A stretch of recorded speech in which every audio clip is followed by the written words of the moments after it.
नमस्कार, मैं रेखा पांडे आप सभी का अभिनंदन और वंदन करती हूँ अपने YouTube चैनल रेखा रीस्टार्ट पे। 11 बज गए हैं और आशा करती हूँ कि आप सभी स्वस्थ, व्यस्त और मस्त होंगे। दोस्तों, आज मैं अपनी फीलिंग आपको बता रही हूँ क्योंकि घर में अगर किसी को बताऊँगी तो शायद मुझे लोग या तो मजाक का पात्र समझेंगे और या डांट भी थोड़ी सी पड़ सकती है। दरअसल क्या था कि अभी हर जगह सेल का सीजन है और कुछ कूपन मेरे पास थे जो रिलायंस ट्रेंड के रिडीम्स कूपन की 3000 पे कुछ 500 या 700 रुपये फ्री रहेंगे। तो इस चक्कर में मैं 10-12 हज़ार की शॉपिंग करके चली आई और मात्र 15 या 1700 रुपये मुझे बचे। और दूसरे साइड मैंने तो अपना कूपन ले करके और बड़े फराटे से चल दिए कि कुछ ऐसी चीज़ें होती हैं जो हमेशा काम आती हैं। तो मैंने सोचा कि चलो वो सब चीज़ें ले लूँगी तो उसमें कंपनसेट होगा।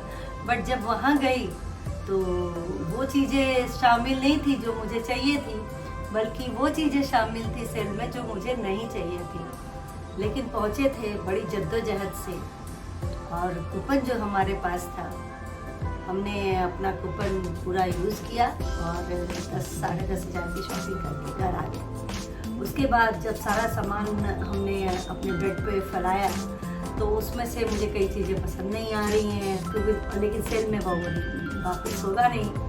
अब उसके बाद अपने को इतना बैड फील कर रही हूँ कि ये क्या ज़रूरत थी, या तो मैं होशियार बनी या मूर्ख बनी, मुझे समझ में नहीं आ रहा। लेकिन इतना जरूर समझ में आया कि आफ्टर ऑल गेन उस दुकान वाले का ही हुआ। तो मैं आप लोगों से ये बात शेयर कर रही हूँ ताकि मेरे मन की थोड़ी व्यथा बाहर निकले और ये भी मैं जानना चाहूँ कि इस टाइप की हरकतें सिर्फ मैं ही करती हूँ या आप लोग भी करते हैं कि ये सेल कूपन्स इसके चक्कर में आप लोग भी कभी फंसे हैं। कई बार रिलायंस स्मार्ट या कई सुपरमार्केट में अपन जाते हैं तो वहाँ 5 किलो पे 1 kilo Surf free, 5 kilo sugar पे 1 किलो शुगर फ्री, जबकि हमारे घर में 1 किलो सर्फ और 1 किलो शुगर का कंजम्पशन है। लेकिन लेके आ जाते हैं और कहते हैं कि जो सर्फ वगैरह खुलने के बाद की उसकी स्ट्रेंथ जो है थोड़ी कम हो जाती है, लेकिन उसके बाद भी लेके आना है क्योंकि वो 5 किलो का पैसा मुझे नहीं देखना, वो 1 किलो फ्री का देखना है। कई बार ऐसी घटनाएं घटती हैं हम लोग के डेली रूटीन में भी, डेली लाइफ में भी।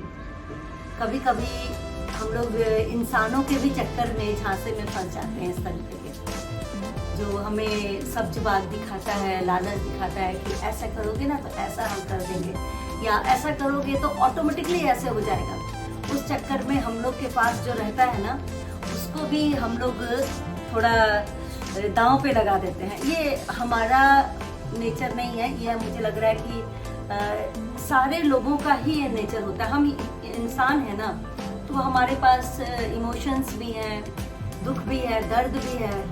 कुछ चीज़ें जो होती है हम बोल देते हैं, कभी कभी कई चीज़ें हम नहीं बोल सकते, घर वालों के पास भी नहीं बोल सकते, अपने अजीज के पास भी नहीं बोल सकते हैं, लेकिन बहुत ठगे जाते हैं।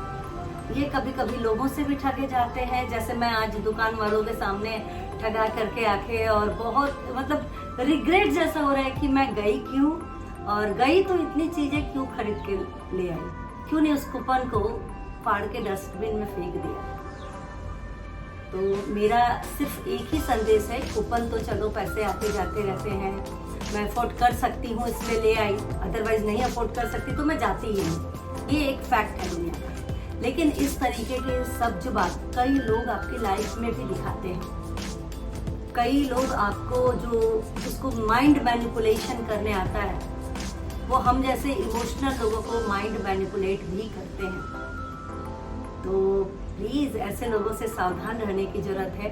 ये तो मैं जो भी इस ब्लॉग्स में बनाती हूँ, जो भी अपने ब्लॉग में बनाती हूँ, या तो मैं फेस करती हूँ उस चीज़ों को या आप फेस करते हैं। बहुत सिंपल टॉपिक रहता है। तो मैं आप लोगों से फिर से दरख्वास्त करती हूँ कि इसको शेयर और लाइक सब्सक्राइब करें ताकि मुझे पता चले कि मुझे कौन देख रहा है और कौन नहीं देख रहा है। चलिए अगले ब्लॉग में आपके साथ मिलते हैं। तब तक के लिए शुक्रिया, बाय बाय। रेखा रे स्टार के साथ बाय।